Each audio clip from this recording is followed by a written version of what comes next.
नमः। ओं गुं गुरुभ्यो नमः। ओं ऐं सरस्वत्यै नमः। ओं श्रीं महालक्ष्म्यै नमः। ओं दुं दुर्गायै नमः। ओं नमः शिवाय। ओं श्री जगन्नाथाय नमः। ओं श्री बलभद्राय नमः। ओं श्री सुभद्रायै नमः।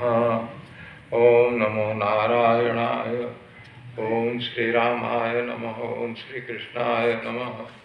ओं श्री परमात्मने नमः। ओं परब्रह्मणे नमः। ओं आत्मने नमः।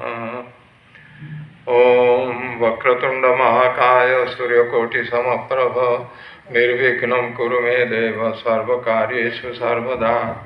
या कुन्देन्दुतुषारहार धवला या शुभ्रवस्त्रार्पिता या वीणावरदण्डमण्डितकरा या श्वेतपद्मासना या ब्रह्माच्युतशङ्करप्रभृतिभिर्देवैः सदा वन्दिता सा मां पातु सरस्वती भगवती निःशेषजाड्यापहा।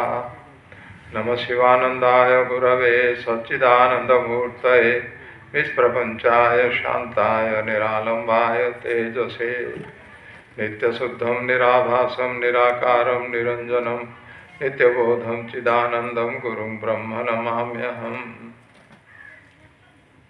दक्षिणे लक्ष्मणो यस्य वामे च जनकात्मजा पुरतो मारुतिर्यस्य तं वन्दे रघुनन्दनम्।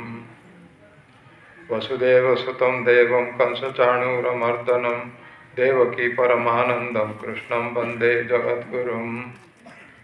जगदानन्दकन्दाय प्रणतार्तिहराय च नीलाचलनिवासाय नित्याय परमात्मने जगन्नाथाय ते नमः। नीलाचलनिवासाय नित्याय परमात्मने प्रणतक्लेशनाशाय गोविन्दाय नमो नमः।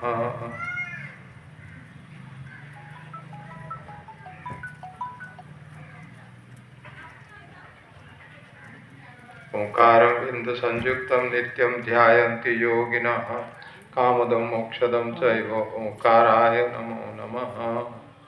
ओं श्री परमात्मने नमः। ओं परब्रह्मणे नमः। ओं आत्मने नमः। ओं श्री जगन्नाथाय नमः। ओं श्री बलभद्राय नमः। ओं श्री सुभद्रायै नमः। ओं नमो भगवते शिवानन्दाय। ओम हरे राम राम राम हरे हरे हरे कृष्ण कृष्ण कृष्ण हरे हरे। हरे राम राम राम हरे हरे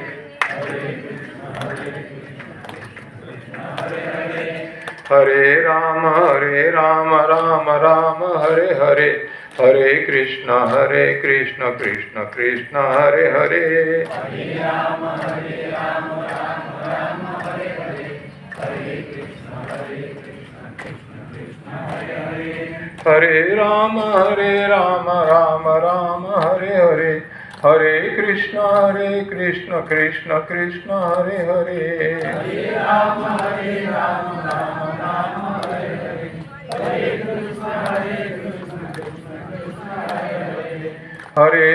हरे राम राम हरे हरे हरे कृष्ण कृष्ण कृष्ण हरे हरे। हरे राम राम हरे हरे हरे कृष्ण कृष्ण हरे हरे। हरे राम राम हरे हरे हरे कृष्ण कृष्ण कृष्ण हरे हरे। हरे राम राम हरे हरे हरे कृष्ण हरे हरे। आंजनेय आंजनेय आंजनेय पाहि मां हनुमंत हनुमंत हनुमंत रक्ष माम्। आंजनेय आंजनेय आंजनेय पाहि मां हनुमंत हनुमंत हनुमंत रक्ष माम्। आंजनेय आंजनेय आंजनेय पाहि मां हनुमंत हनुमंत हनुमंत रक्ष माम्। आंजनेय आंजनेय आंजनेय पाहि मां हनुमंत हनुमंत हनुमंत रक्ष माम्। वायुपुत्र वायुपुत्र वायुपुत्र पाहि मां रामदूत रामदूत रामदूत रक्ष मां वायुपुत्र वायुपुत्र वायुपुत्र पाहि मां रामदूत रामदूत रामदूत रक्ष मां आंजनेय आंजनेय आंजनेय पाहि मां हनुमंत हनुमंत हनुमंत रक्ष मां आंजनेय आंजनेय आंजनेय पाहि मां हनुमंत हनुमंत हनुमंत रक्ष मां श्री राम जय जय राम श्री राम जय जय राम श्री राम जय जय राम श्री राम जय जय राम श्री राम जय जय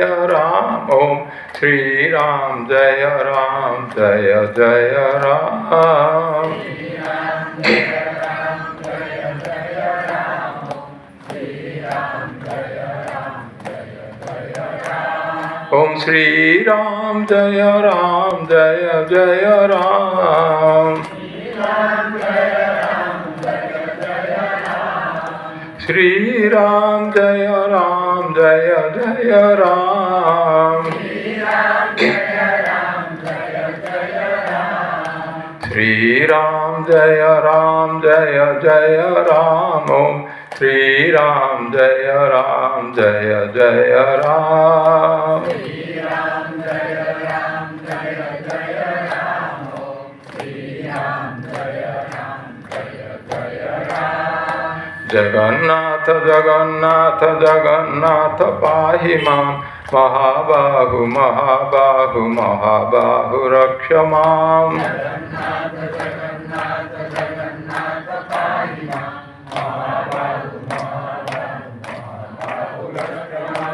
बलभद्र बलभद्र बलभद्र पाहि मां श्री सुभद्रा श्री सुभद्रा श्री सुभद्रा रक्ष मां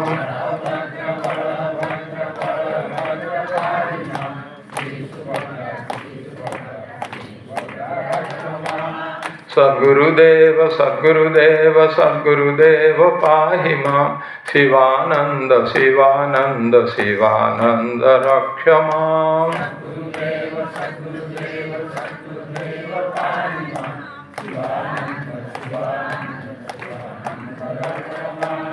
सद्गुरुनाथ सद्गुरुनाथ सद्गुरुनाथ पाहि मां चिदानंद चिदानंद चिदानंद रक्ष मां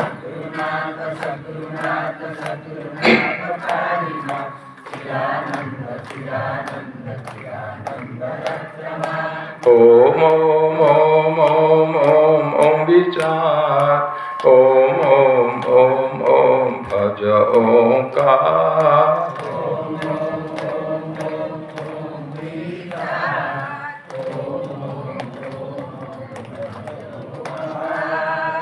ओम तत्सत ओम तत्सत ओम तत्सत ओम शांति ओम शांति ओम शांति ओम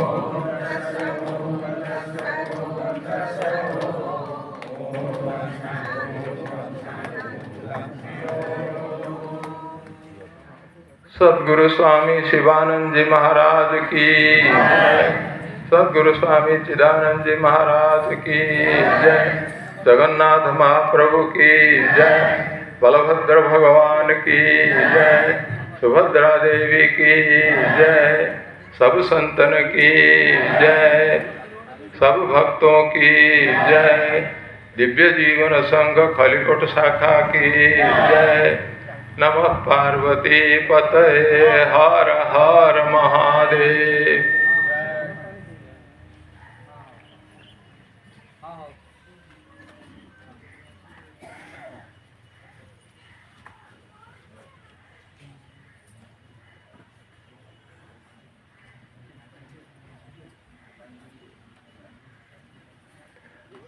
आजिर ए पवित्र दिवस रे दिव्य जीवन संघ खलिकोट शाखार पंचम प्रतिष्ठा दिवस रे ये जो सत्संग कार्यक्रम आयोजन कराई दिव्य जीवन संघ खलिकोट शाखा तरफ से आम बहुत धन्यवाद दूचु एवं अभिवादन करुचु।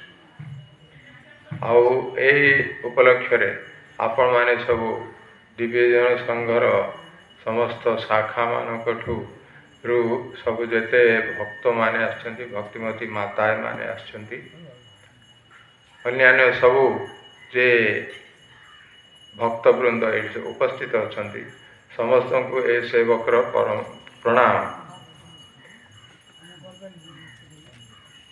अति आनंदर कथा दिव्य जीवन संघ खलिकोट शाखा तरफ आज जो पंचम प्रतिष्ठा दिवस अच्छी वर्तमान पालित होची एथिरे मते योगदान करने जो दिव्य जीवन संघ खलिकोट शाखा तरफ मते जो सुजोग देइचंती सेथिपाई मु खलिकोट शाखा को विशेष कृतज्ञता ज्ञापन करुछु। विशेष करी आमर ये शाखार जो अध्यक्ष महोदय अछंती आदरणीय श्री प्रमोद चंद्र पंडा से वयोज्येष्ठ ताकर प्रेरणा ताकर उत्साह जो ये सभा आज जो सत्संग कार्यक्रम यहाँ संभव हो पारि तेणु आम समस्ते धन्यवाद जनाऊँ जो यहाँ संभावना यार संभव है ये आज जो सत्संग कार्यक्रम अच्छी दिव्य जीवन संघ ता संगे अन्यान्य जेते सब कार्य कर्मकर्ता अच्छा आमर सेक्रेटरी महोदय ये जे श्री श्रीनिवास प्रधान आउ कोषाध्यक्ष मध्य ये उपस्थित अच्छा अन्यान्य समस्त सदस्य जे ये दिव्य जीवन संघ खलिकोट शाखा परिचालन करने तार कार्यक्रम तुले नौचंती सेमानकर समस्तंकर सामूहिक चेष्टा बल यह संभव हो पारि तेणु समस्त को आम कृतज्ञता ज्ञापन करुँ बहुत बहुत धन्यवाद दौचु। आमर ये स्थानीय ये आमर जे एनएसी चेयरमैन महोदय सी भी ये उपस्थित अच्छा सहयोग एवं तांकर तत्वावधान ये सब कार्यक्रम चलती तांकर जो अवदान अच्छी सेटा अतुलनीय तेणु तांको आम विशेष कृतज्ञता ज्ञापन आमर दिव्य जीवन संघर विभिन्न शाखा अच्छा से सबु शाखार आपण माने सबू ये आसी आमर सत्संग योगदान करने तो आपण मानक उत्साह आपण मानक भक्ति भाव एवं आपणकर जे योगदान ये अच्छी तेणु आज ये कार्यक्रमटा सफल हो पारि तेणु आपण मानक समस्त जिते भक्त माने सबू विभिन्न स्थान आसी आपण मान साधुवाद आपण मानक ये आमर कृतज्ञता जनाऊँ बहुत धन्यवाद कहूँ से। तो ये जो दिव्य जीवन संघ खलिकोट शाखा आपण ये विवरणी जाना पाइले यहाँ आज नुह यहाँ बहुत पुराना यहाँ शाखा आमर जे परम पूज्य श्री शरतचंद्र देव थे सी आमर ये दिव्य जीवन संघर बहुत अति वरिष्ठ जड़े भक्त थे। गुरुदेव स्वामी शिवानंद जी से परम भक्त थे अनुजाई भी थे से प्रचेषा फल ये प्रथम शाखा यहाँ आरंभ होता सी जिते बड़े थे आपर अन्य माने सब कार्यक्रम कर नौटा तो ये जो शरतचंद्र देव ताकर एते गुरुदेव स्वामी शिवानंद प्रति भक्ति थाए तो से गुरुदेव संतुष्ट है प्रीत है ताकू गुरु भक्ति रत्न बोली ताकू से गुरुदेव स्वामी शिवानंद महाराज से उपाधि देते गुरु भक्ति रत्न पाइबा साधारण कथा नुहे विशेषकर स्वामी शिवानंद महाराज क्या जदि देवे ताहले प्रकृति से उपयुक्त होते योग्यता थी से व्यक्ति भक्ति भाव ही ସେ ତାଙ୍କର ଗୁରୁଦେବ ସ୍ୱାମୀ ଶିବାନନ୍ଦ ତାହାକୁ ଏଇ ପଦଟା ଦିଅନ୍ତି ସେଇଟା। ଆଉ ଇଏ ଶରତଚନ୍ଦ୍ର ଦେବଜୀ ସିଏ ତାଙ୍କର ଏତେ ବଡ଼ ଭକ୍ତି ଥିଲା ଯେ ଭାବ ଏତେ ତାଙ୍କର ହୃଦୟ ବି ଏତେ ନିର୍ମଳ ଥିଲା। ଯେତେବେଳେ ସେ ମୁଁ ଦେଖିଛି ତାଙ୍କୁ, ସେ ଯେତେବେଳେ ସ୍ୱାମୀ ଶିବାନନ୍ଦ ମହାରାଜଙ୍କ କଥା କହନ୍ତି, ଗୁରୁଦେବ ସ୍ୱାମୀ ଶିବାନନ୍ଦ ମହାରାଜ ତାଙ୍କୁ ସ୍ମରଣ କରନ୍ତି କିମ୍ବା ତାଙ୍କ ବିଷୟରେ କିଛି କହନ୍ତି, ସାଙ୍ଗେ ସାଙ୍ଗେ ତାଙ୍କର ବାଷ୍ପରୁଦ୍ଧ ହେଇଯାଏ ସେ, ଆଉ ତାପରେ ଆଖିରୁ ଏକଦମ ଲୁହ ଛଳ ଛଳ ହେଇଯାଏ। ତ ସେପରି ଯେଉଁ ପରମ ଭକ୍ତ ସ୍ୱାମୀ ଶିବାନନ୍ଦ ମହାରାଜ, ଗୁରୁଦେବ ସ୍ୱାମୀ ଶିବାନନ୍ଦ ମହାରାଜଙ୍କର ଭକ୍ତ ଯେ ଥିଲେ ଯେ ଶରତଚନ୍ଦ୍ର ଦେବଜୀ, ସିଏ ବହୁତ ଅତି ଉଚ୍ଚ କୋଟିର ଭକ୍ତ ଥିଲେ। ବହୁତ ତାଙ୍କର ହୃଦୟ ଅତି ନିର୍ମଳ ଥିଲା, ଭକ୍ତିଭାବ ବହୁତ ଥିଲା। ତାଙ୍କର ହେଲା ଯେ ଗୁରୁଦେବ ହିଁ ତାଙ୍କର ପ୍ରାଣ, ଏମିତି ପ୍ରକାର ଭାବନା ତାଙ୍କର ଥାଏ ସେ। ତେଣୁ ତାଙ୍କୁ ମୁଁ ମଧ୍ୟ ଦର୍ଶନ କରିଛି, ତାଙ୍କ ସାଙ୍ଗରେ ମଧ୍ୟ କଥାବାର୍ତ୍ତା କିଛି କରିଛି ମୁଁ। ସେତେବେଳେ ଏମିତି ତ ସେଇ ହିଁ ପ୍ରଥମରେ ଓଡ଼ିଶାରେ ଯେତେବେଳେ ଦିବ୍ୟଜନ ସଂଘ ଆରମ୍ଭ ହେଲା, ସେତିକିବେଳେ ଶରତଚନ୍ଦ୍ର ଦେବଜୀ ମଧ୍ୟ ସେଥିରେ ସମ୍ପୃକ୍ତ ଥିଲେ। ସେମାନେ ସମସ୍ତେ ମିଶିକି ଓଡ଼ିଶାରେ ଯେ କେନ୍ଦ୍ରୀୟ ସମିତି କ'ଣ କରିକି ସ୍ୱାମୀ ଚିଦାନନ୍ଦଜୀ ମହାରାଜ କେମିତି ଓଡ଼ିଶାରେ ଆସିବେ ଆଉ ତାଙ୍କର କାର୍ଯ୍ୟକ୍ରମ କିପରି ହେବ, ଓଡ଼ିଶାରେ ପରମ ପୂଜ୍ୟ ଗୁରୁଦେବ ସ୍ୱାମୀ ଶିବାନନ୍ଦଜୀ ମହାରାଜଙ୍କର ଯେ ବାଣୀ, ସେ ବାଣୀଟା କେମିତି ସମସ୍ତଙ୍କ ପାଖକୁ ସେଇଟା ପହଞ୍ଚାଇ ପାରିବା, ସମସ୍ତଙ୍କର କାହିଁକିନା ଗୁରୁଦେବଙ୍କର ବାଣୀ ହେଲା ଯେ ପରମ କଲ୍ୟାଣକାରୀ।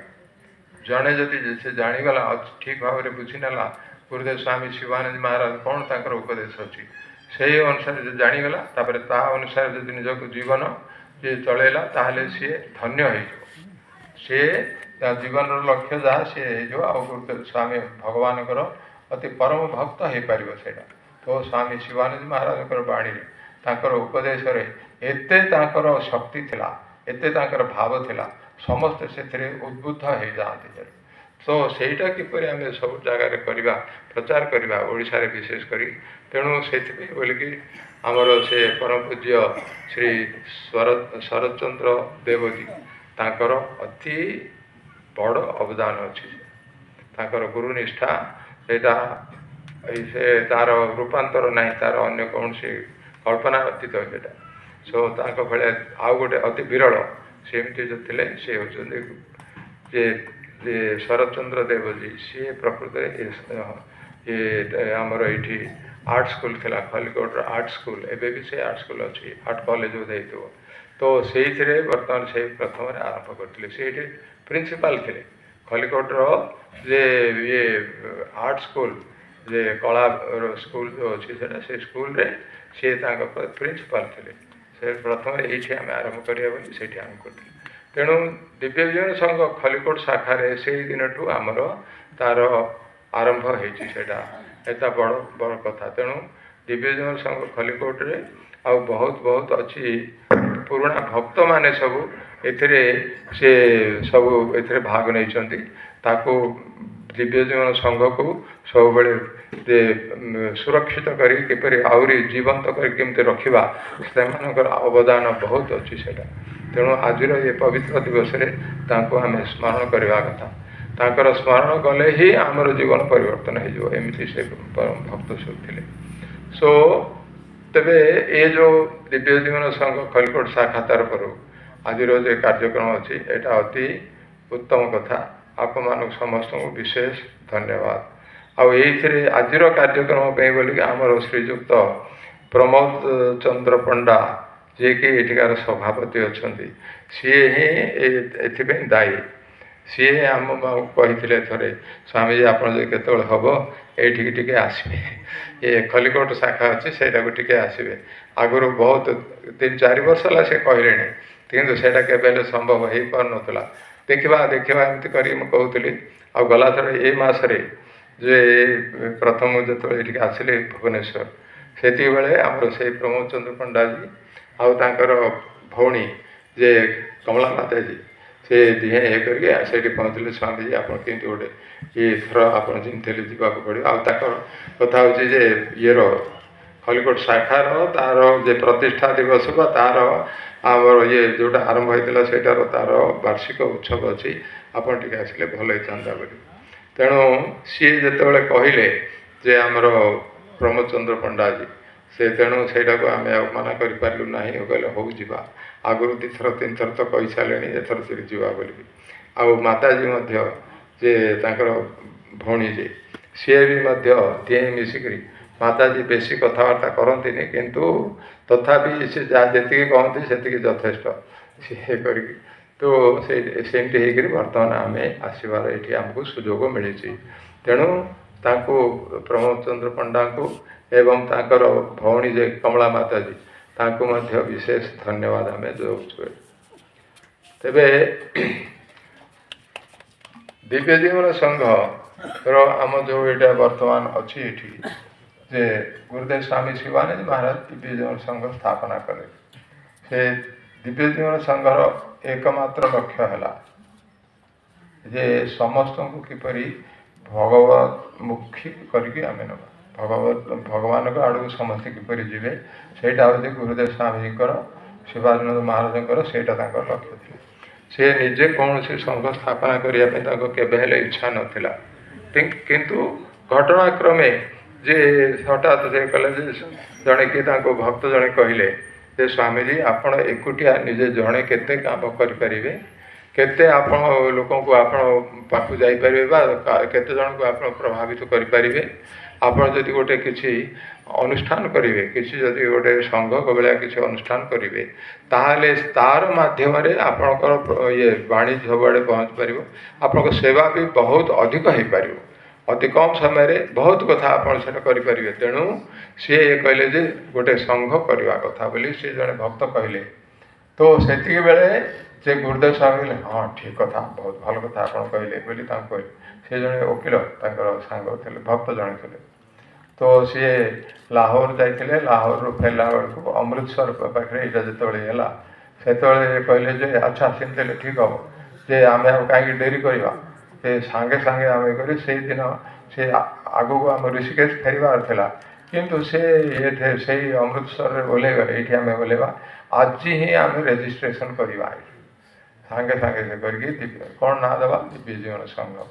ଦିବ୍ୟ ଜୀବନ ସଂଘ ତ ଓଡ଼ିଶାରେ 1936 ମସିହା ତ ମକର ସଂକ୍ରାନ୍ତି ଦିନ ଜାନୁଆରୀ 13 ତାରିଖରେ ସେଇଟା ଗୁରୁଦେବ ସ୍ୱାମୀ ଶିବାନନ୍ଦ ସେଇ ଦିନ ହିଁ ସେଇଟାକୁ ପ୍ରତିଷ୍ଠା କଲେ, ସେଇଟା ରେଜିଷ୍ଟ୍ରେସନ୍ କଲେ। କାହିଁକିନା ଗୁରୁଦେବ ସ୍ୱାମୀ ଶିବାନନ୍ଦଙ୍କୁ ଗୋଟେ ଲକ୍ଷ୍ୟ ଥିଲା, କୌଣସି ଭଲ କଥାକୁ ଆମେ କେବେ ହେଲେ ଡେରି କରିବା କଥା ନୁହେଁ, ଯେଉଁ ଭଲ କଥା ସେଇଟା ସାଙ୍ଗେ ସାଙ୍ଗେ କରିଦେବା କଥା। କାହିଁକିନା ଟିକେ ଯଦି ଡେରି କରିବା ସେ ଭଲ କଥାଟା କୁଆଡ଼େ ଉଡ଼ିଯିବ, ମନରେ ଆଉ ସେଇଟା ରହିବନି, ଆମେ କିଛି କରିପାରିବାନି, ଅନ୍ୟ ବାଧା ବିଘ୍ନ ବି ଆସିପାରେ। ତେଣୁ ସେଇଟା କିଛି ନାହିଁ, ଆଜି ହେଲା ଆଜି ହିଁ କରିବା। କିନ୍ତୁ କରିକି ସେଇଦିନ ହିଁ ଟ୍ରେନ୍ରୁ ଓହ୍ଲେଇଗଲେ, ଓହ୍ଲେଇ ଯାଇକି ଅମୃତସରରେ ସେଇଠି ତାଙ୍କର ପ୍ରଥମ ରେଜିଷ୍ଟ୍ରେସନ୍ କଲେ ଦିବ୍ୟ ଜୀବନ ସଂଘ। ସେଇଟା ହେଲା 1936 ମସିହାରେ, 1936 ମସିହା ଯେ ଜାନୁଆରୀ 13 ତାରିଖ ସେଇଟା ହେଲା ପ୍ରଥମେ ଦିବ୍ୟ ଜୀବନ ସଂଘର ପ୍ରତିଷ୍ଠା ହେଲା। ସେଇ ଦିବ୍ୟ ଜୀବନ ସଂଘର ଯେଉଁ ପ୍ରତିଷ୍ଠା ହେଲା, ସେ ଦିବ୍ୟ ଜୀବନ ସଂଘର ଯେ ତାର ଗୁରୁଦେବ ସ୍ୱାମୀ ଶିବାନନ୍ଦ ଆଶ୍ରମ ଯେଉଁଟା ସେଇଠି ତ ତାର ମୁଖ୍ୟ କାର୍ଯ୍ୟାଳୟ ଅଛି, ତାର ଏକ ଶାଖା ବର୍ତ୍ତମାନ ଖଲିକୋଟରେ ଏଇଟା ଅଛି। ଖଲିକୋଟର ଯେ ଗୁରୁଦେବଙ୍କର ବିଶେଷ ଲକ୍ଷ୍ୟ ହେଲା, ଏବେ ଯେଉଁ କହୁଥିଲେ ଯେ ଜୀବନର ଏକମାତ୍ର ଲକ୍ଷ୍ୟ ହେଲା ଭଗବତ ସାକ୍ଷାତକାର, ଭଗବାନଙ୍କୁ କିପରି ଆମେ ଦର୍ଶନ କରିବା, ଭଗବାନଙ୍କୁ ଆମେ ସାକ୍ଷାତକାର କରିବା। କାରଣ ଭଗବାନଙ୍କୁ ଯଦି ଆମେ ସାକ୍ଷାତକାର କରୁ ତାହେଲେ କ'ଣ ହେବ, କାହିଁକି ଆମେ କରିବା, ଏଇଟା ଗୋଟେ ଆମ ମନରେ ପ୍ରଶ୍ନ ଆସିପାରେ। ମଣିଷ କୌଣସି ଲୋକ ଗୋଟେ କାମ କରିବ ତା ପୂର୍ବରୁ ଜାଣିବା କଥା ଏଇଟା କଲେ ମୋର କ'ଣ ଲାଭ ହେବ।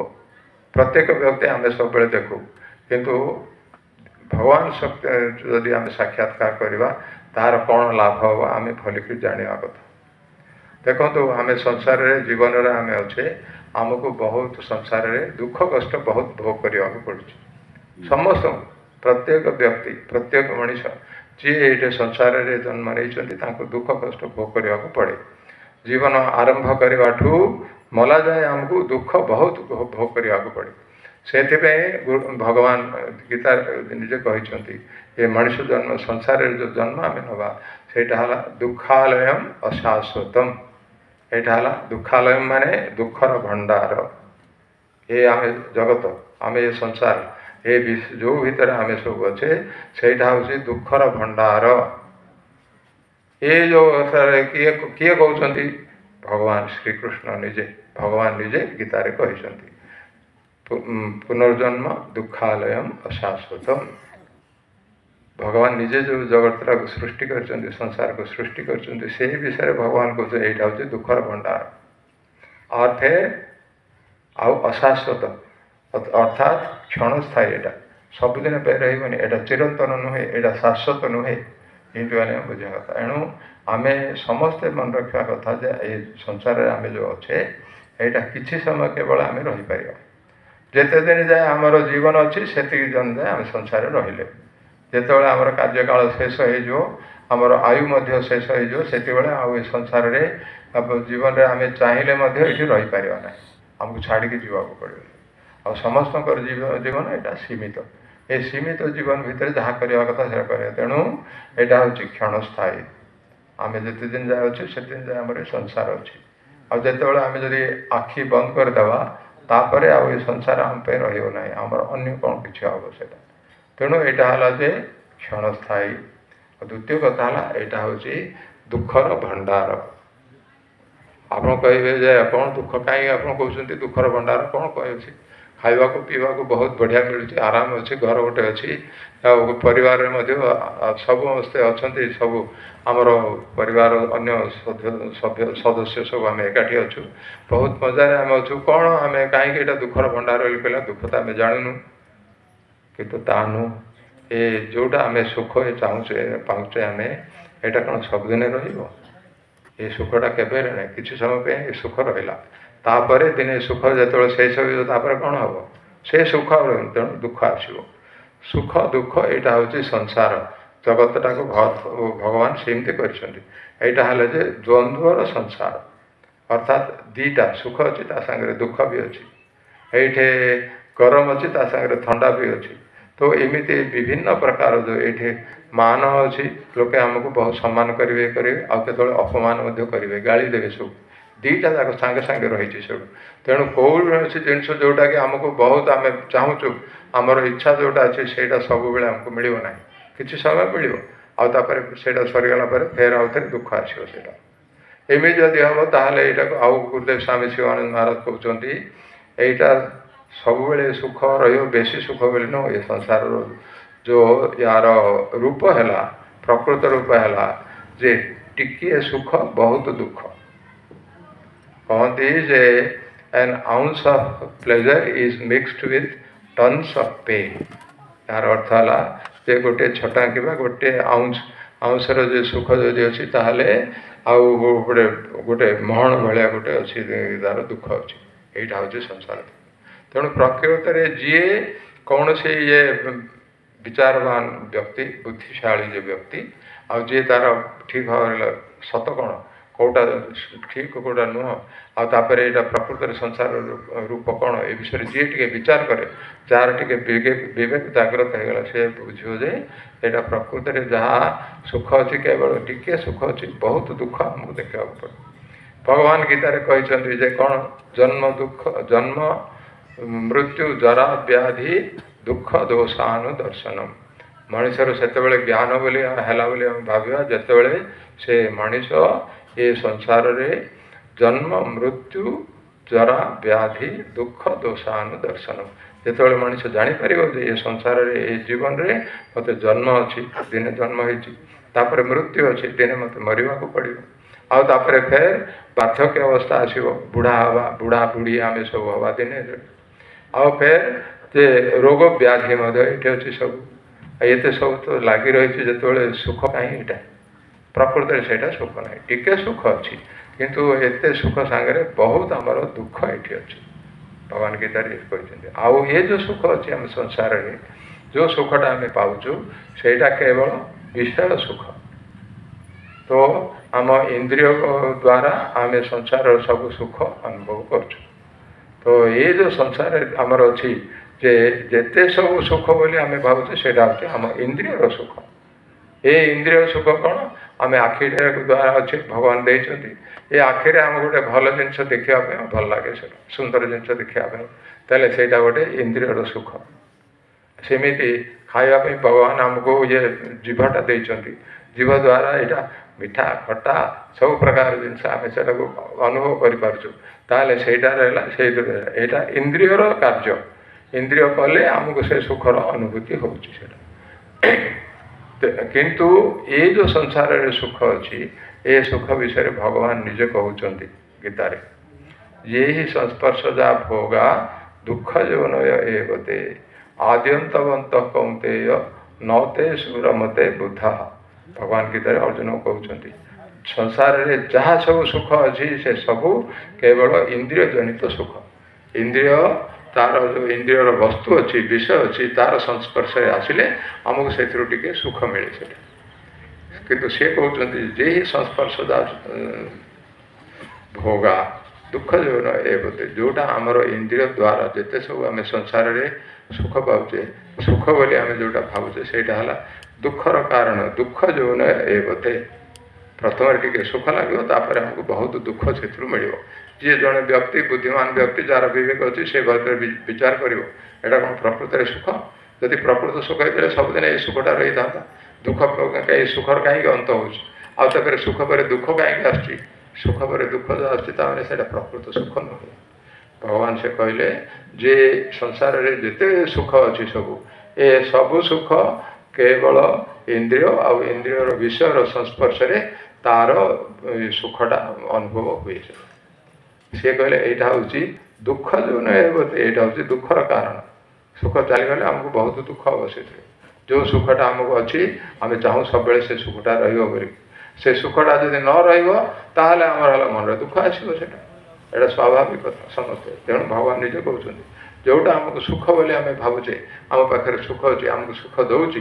से सुखटा तापर जिते चलीज आमको दुख लगे कष्ट लगे से दुखर कारण हुए से तेणु जो माने प्रकृत विज्ञ व्यक्ति आद्यंतवंत कौंतेय बोली कहते तमें यहाँ किसी समय सब रही यार आदि अच्छी आउ तार अंत भी अच्छी दिने तो आद्यंतवंत कौंतेय नौते सुमर रमते बुद्ध जे प्रकृत विज्ञ व्यक्ति जे तार ज्ञान हो गला तार प्रकृत विवेक उदय है से केवे ये सांसारिक सुखरे जमा लिप्त हो रहा यहाँ हूँ कथा नतेषु रमते बुद्ध तेणु यहाँ हूँ संसार जो सुख बोली आम भावुचे यहाँ हूँ यहाँ प्रकृत दुखर कारण यहाँ प्रकृत सुखर नुहे आटा केवल क्षण स्थायी एति आम बुझा कथा ये जब आम ज्ञान हो गला से संसार सुख पछरे आमको दौड़ापी जो आम प्रवृत्ति हेनी संसार रहीकि संसार आम जहाँ दरकार आवश्यक जीवन धारण कर रहा आउे परिवार अच्छी आपंकर परिवार को देखा कथा जत्न नवा आम कर्तव्य सुख संसार रहीकि जार जी कर्तव्य से कर्तव्य संपादन करने कथा संसार भोग पे नुह संसार मत सुख मिल बोल कि भावना केवे करवा कथा नुह यहीटा हूँ आम प्रकृत जे बुद्धिमान कर्तव्य आम समस्त यहाँ मन रखा कथा तेबे आम कौन चाहूँ एक तो आम देखिले जे संसार सुख प्रकृत सुख नुहे ता पछरे आम जीवा आमर जीवनटा व्यर्थ होटा ठीक कथा नुह ताहले कौन आम चाहिए आमर कथा हूँ आम समस्ते एकमात्र लक्ष्य जीवन रे समस्ते आम सुख चाहूँ कि नुह समस्ते जेकोसी आम कम जदि करवा तार गोटे एकमात्र उद्देश्य हम आम भावुजे से कले आमको सुख मिल से आम कर्म करूँ जोटे सुख न मिल से आप करेंगे कि काम आउ जदि गोटे काम कले आम जानू से दुख मिल से दुख कर्म करवा कि आम नुह तथापि मनुष्यर बेले बेले एमती प्रवृत्ति हो जाए जे भोग लालसा एति हो जाए आसक्ति एत हो जाए दुख बोली जानले से आउे से भितर आउे से लिप्त हुए से जीव अज्ञान भाव देख दुख को मणे महासुख बोली भागवत पाई तेणु जे भाग ये जे मनीष दुख बोली जानले से सुख बोली सी भावे से तेणु यहाँ अज्ञान आमर तेबे आम गोटे कथा आम मन रखे आम समस्ते सुख चाहूँ जीवन रे जो सुख रे कौन सी दुख नथिबो केवल सुख ही सुख आम समस्ते चाहूँ आउ ये जो सुख केवल सबुदिन पे रहिबो केवल दिने पे हेले नुह से सबुदिन पे जेमती सबुते रहिबो जीवन रे आम समस्ते किपरि सबुबेले सुखी हवा सेटा हूँ एकमात्र कामना आम समस्त आप राजी होचंती कि नहीं ସମସ୍ତ ଏଇଟା ହିଁ ଛୋଟ ଛୁଆ ହେଲେ ମଧ୍ୟ କେଉଁଥିରେ ମୋତେ ସୁଖ ମିଳିବ ସେଇଟା ସେ କରେ। ଆଉ ବଡ଼ କଥା ତ କ'ଣ, ଆମେ ସବୁ ସୁଖ ହିଁ ଆମେ ଚାହୁଁଛେ। ତ ଆମର ଲକ୍ଷ୍ୟ ହେଲା ଜୀବନରେ କିପରି ଆମେ ସୁଖ ପାଇବା, ଟିକିଏ ହେଲେ ବି ଆମର ଦୁଃଖ ଯେମିତି ନ ରହିବ। ଦୁଃଖ ଆମେ ଚାହୁଁନେ, ସୁଖ ଆମର ହଉ, ସୁଖ ଆମର ଆବଶ୍ୟକ ବୋଲି ଆମେ ଦୃଢ଼ ଏକମାତ୍ର ସୁଖ ଆମେ ଜୀବନ ସାରା ଚାହୁଁଛେ। ଛୋଟ ଛୁଆ ହେଇକରି ଜନ୍ମ ହେଲା ପରେ ପରେ ଯେତେବେଳେ ଜ୍ଞାନ ହେଲା, ସେହି ଦିନଠୁ ଶେଷ ମୁହୂର୍ତ୍ତ ଯାଏ କେବଳ ଆମେ ସୁଖ ହିଁ ସୁଖ ହିଁ ସୁଖ ଆମେ ଚାହୁଁଛେ ସେଇଟା। ଆଉ ଆମେ ଦେଖିଲେ ଯେ ସଂସାରରେ ସେ ସୁଖ ନାହିଁ। ସଂସାର ହେଲା ବିଷୟ ସୁଖ, ସେଇଟା ଇନ୍ଦ୍ରିୟ ସୁଖ ହେଲା, ସେଇଟା ହେଉଛି ଆମର ଦୁଃଖର କାରଣ। ଏଇଟାକୁ ବି ଆମେ ମନେ ରଖିବା କଥା। ତାହେଲେ ପ୍ରକୃତ ସୁଖ କେଉଁଠି ଅଛି? ପ୍ରକୃତ ସୁଖ ଯେଉଁଠି ମିଳିବ, ଯେଉଁଟାକି ଚିରନ୍ତନ କୌଣସି ବସ୍ତୁ ଯଦି ଅଛି ତାହେଲେ ସେଇଥିରୁ ଆମକୁ ଚିରନ୍ତନ ସୁଖ ମିଳିବ। ଦ୍ୱିତୀୟ କଥା ହେଲା ଯେଉଁଠି ଦୁଃଖ ନାହିଁ ସେଇଟା ଆମକୁ ମିଳିବ, ସେଇଥିରେ ଆମେ ସୁଖ ପାଇପାରିବା। ଏମିତି ଯେଉଁ ଅଛି, ଏଇଟାର କେବଳ ଏକମାତ୍ର ୟାର ଯେଉଁ ଉତ୍ତର ଅଛି ଯେ ଏଇ ସୁଖ ଆମେ କେଉଁଠି ପାଇପାରିବା?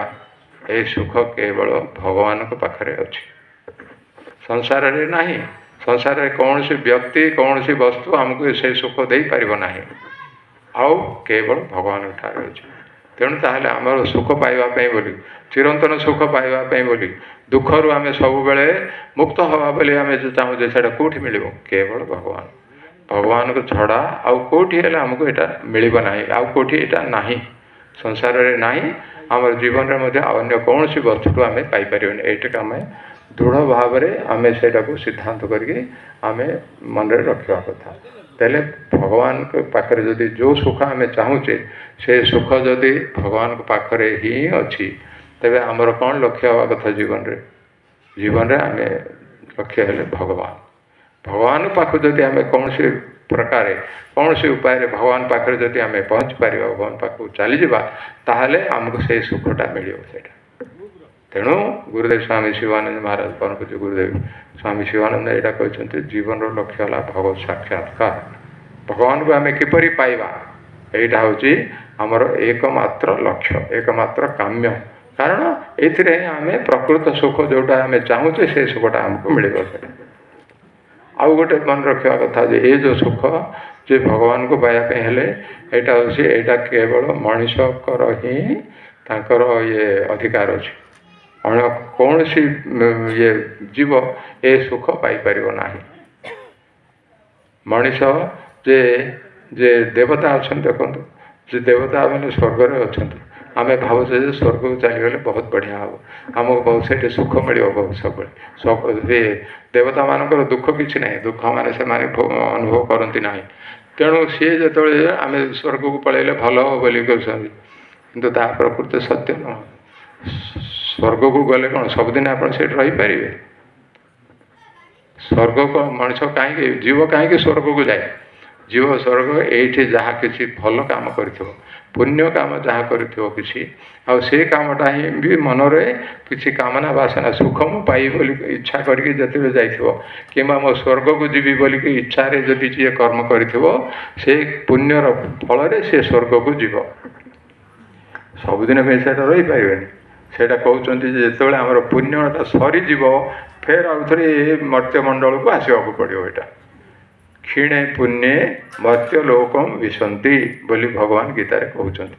ତାର ପୁଣ୍ୟ ଯେତେବେଳେ ଶେଷ ହେଇଗଲା, ଖତମ ହେଇଗଲା, ତାପରେ ତାକୁ ଏଇଠିକି ଆସିବାକୁ ପଡ଼ିବ। ପୁଣ୍ୟ ସରିଗଲା, ପୁଣ୍ୟ ଯେତେବେଳେ ଆମର ଅଛି, ସେମାନେ ଯେତେବେଳେ ଆମେ ସ୍ୱର୍ଗକୁ ଯିବା, ଦେବତାମାନେ ବହୁତ ସ୍ୱାଗତ କରି ଆସନ୍ତୁ ଆସନ୍ତୁ ମହାରାଜ ବୋଲି କହିକି ଆପଣଙ୍କୁ ଡାକିବେ ସେଠି।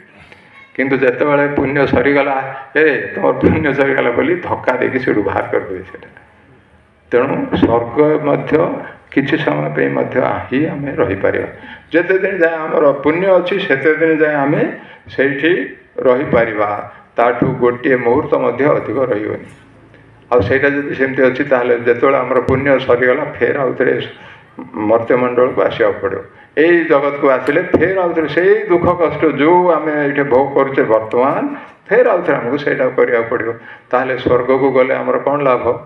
କିଛି ନାହିଁ। ସ୍ୱର୍ଗକୁ ଗଲେ କେବଳ ଆମର ସମୟଟା बर्बाद होगला नष्ट होगला से समय जदि आम किसी अन्न करते आमर से उपकार होता कल्याण होता तेणु यहाँ बुझा स्वर्ग है आमर लक्ष्य नुह स्वर्ग गले आमको आउे ये आसवाक पड़ो तो एमती जो परिस्थिति अच्छी ताल कौन कर स्वर्ग नहीं तेणु देवता मैंने से मुक्ति पाइपर ना मोक्ष ना देवता मैंने स्वर्ग जो कर्म पुण्य शेष हो फिर आउे ये आसवाक पड़ो ये ही मनीषर ही एकमात्र अधिकार अच्छी जी कि भगवत साक्षात्कार कर तेणु आ ये मनीष जन्म अच्छी अति दुर्लभ आम शास्त्र सब कहुई आपण मैंने पढ़ी थे शुणुवे सब 84 लक्ष जन्म सब जन्म घोरी बुली बुली जीव परिशेष ये आसे भगवान विशेष कृपा हेले भगवान को हृदय जो मन भावना आसे ये जीवटा मोर बहुत संतान सी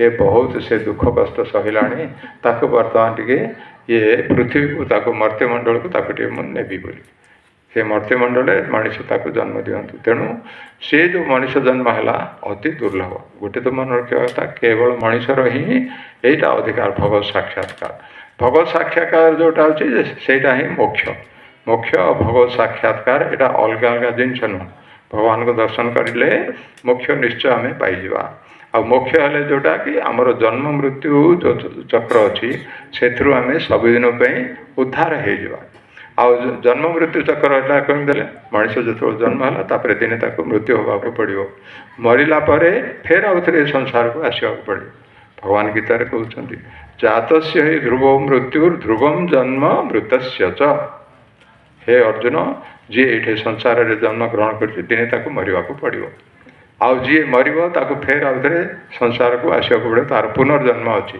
ताने पुनर्जन्म है आगे कौन से दुख कष्ट आम भोग करवा कथा आमर लक्ष्य हवा कथा केवल जिते सब दुख कष्ट किपर आम पार हो पार उद्धार हो सब दिन पे भवसागर यहाँ कहते जन्म मृत्यु चक्र ये आम उद्धार पाइबा आम किपर आउ थे न आसवा ये से उपाय करवा कथा यहाँ है मोक्ष से मोक्ष पाइबापी जन्म मृत्यु चक्र उद्धार पाइबापी भवसागर ये जो अच्छे यहाँ को उद्धार पाइबापी एकमात्र है भगवत साक्षात्कार भगवान को किपर आम पाइबा गुरुदेव स्वामी शिवानंद महाराज तेणु से ही कहते जीवन लक्ष्य है किपर आम भगवत साक्षात्कार कर भगवत साक्षात्कार कले कौन हम जे भगवान आम जो जन्म मृत्यु चक्र अच्छी ए सबुदिन आम उद्धार हो ये आसवाक पड़ो ना द्वितीय कथा है जे आम जो संसार में जिते सब दुख कष्ट सब भोग करुचे से दुख कष्ट आमर रहा केवल सुख ही सुख जोटा आम चाहूचे से आम पाइबा से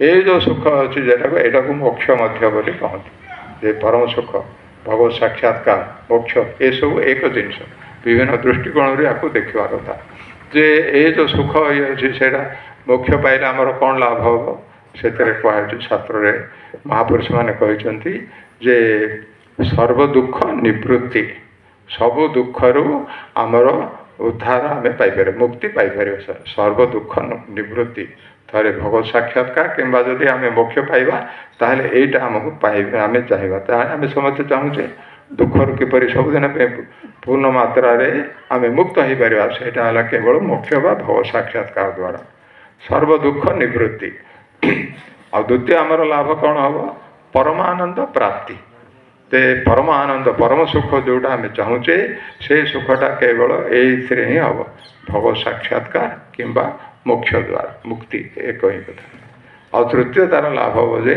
नित्य तृप्ति तमें सबुदिन पे आमर कौन सी जिनस आकांक्षा आशा आमर कौटी जिनस आम चाहूँ यहाँ मोर दरकार से दरकार किसी रहा सब तृप्ति आम मत मन रहा आम हृदय रहा नित्य तृप्ति तो सर्व दुख निवृत्ति परमानंद प्राप्ति एवं नित्य तृप्ति ये तीनटा जाक भगवत साक्षात्कार किंबा नहले आमर जे मोक्ष द्वारा यहाँ आमको मिल तेणु एकमात्र जीवन लक्ष्य है सेटा को आम गुरुदेव स्वामी शिवानंद महाराज कहते सब शास्त्र से ही कहुई आउ गोटे बुझा कथा जे मनीष जन्म बड़ दुर्लभ आम ए ठीक आम कथबार्ता टे कर जे 84 लक्ष जन्म पर घूरी घूरी घूरी तापर आमको मनीष जन्म आम पाइचे आउ ये मनीष जन्मटा आम पाइचे बुझा कथा भगवान विशेष कृपा है मनीष जन्म आमको मिली आमे समस्ते वर्तमान मनीष होकर आमे अच्छे मनीष जन्म देखु